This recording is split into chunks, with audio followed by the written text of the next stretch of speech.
Mesdames et messieurs, bonjour. Ouvrez grand vos yeux et prenez le temps de vous asseoir, car aujourd'hui on parle tennis de table.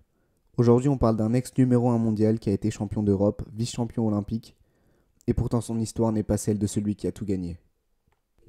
Non, l'histoire de celui qui a tout gagné au tennis de table, c'est la sienne, Ma Long, et elle est tellement belle que je ne me mouillerai pas à essayer de vous la raconter. L'histoire d'aujourd'hui, c'est celle de Timo Boll. Timo Boll, il est allemand, et il gagne. Jusque-là, rien d'anormal, mais au tennis de table, il y a une espèce d'algorithme, de règle établie qui dit tu peux gagner, mais si tu es face à un Chinois, tu ne peux pas gagner. En gros, ça fait des années que les Chinois se battent pour être les meilleurs du monde, et que les autres se battent pour être les meilleurs du reste du monde. Maintenant, reprenons ma phrase de tout à l'heure. Timo Boll, il est allemand, il gagne, et il gagne aussi contre les Chinois. Et ça, c'est ce qu'on appelle une anomalie.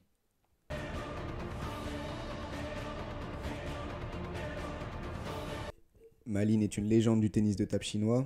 Il était à son prime pendant les années 2000 et il a été champion olympique en simple à Athènes, champion olympique en double à Pékin, plusieurs fois champion du monde, et c'est surtout un des héritiers de la prise porte-plume, caractéristique du tennis de table en Asie. Il a aujourd'hui 42 ans et il est coach de l'équipe chinoise féminine de tennis de table. Là, on est en 2006 au championnat du monde par équipe. La Chine affronte l'Allemagne en quart de finale et le monde du tennis de table s'attend à ce que la Chine s'impose par 3 rencontres à 0. Pendant le match, Ma Lin doit affronter un jeune Allemand de 25 ans. Sur le papier, c'est quasiment un point gratuit pour la Chine. Et là, une erreur s'est glissée dans l'algorithme tennis de table.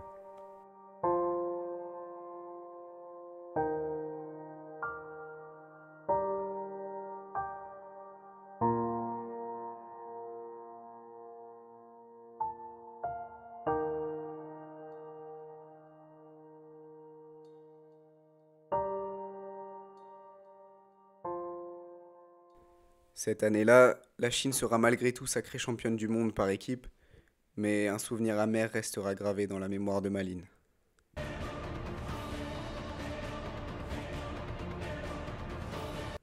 Xu Xin, c'est un joueur gaucher, lui aussi héritier de la prise porte-plume, avec un style particulier qui se base sur sa capacité à se déplacer quasiment jamais vue, qui lui a valu son surnom de Cloud Walker. Il a été champion du monde, champion olympique, et dans l'absolu, c'est probablement l'un des joueurs les plus fascinants à regarder jouer.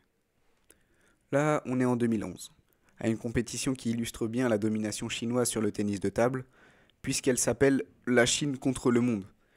Et Xu Xin, titulaire de l'équipe chinoise, affronte Timo Boll.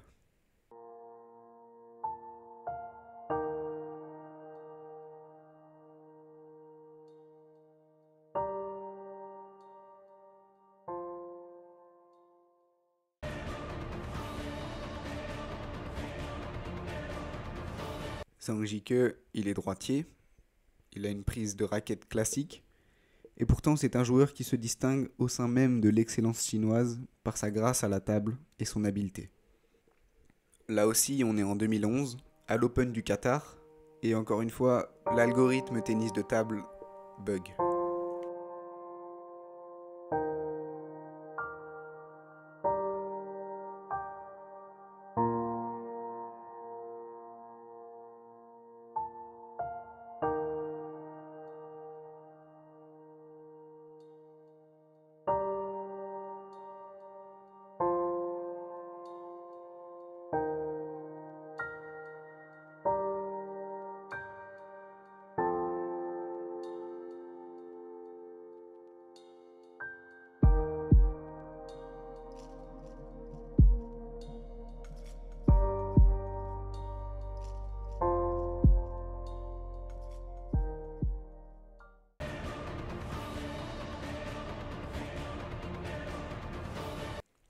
Ma Long, c'est ce qu'on appelle une domination par les cornes de tout un sport. C'est celui que personne n'a de mal à appeler le GOAT, celui que les analystes, les commentateurs et les professionnels n'hésitent pas à désigner comme celui qui sera probablement le meilleur de l'histoire du tennis de table. Il est double champion olympique, triple champion du monde en simple, quadruple champion du monde en équipe, et pourtant, lui non plus n'a pas échappé à l'anomalie Boll. On est en 2017, en demi-finale de la Coupe du Monde, et encore une fois, il s'est passé quelque chose de très étrange.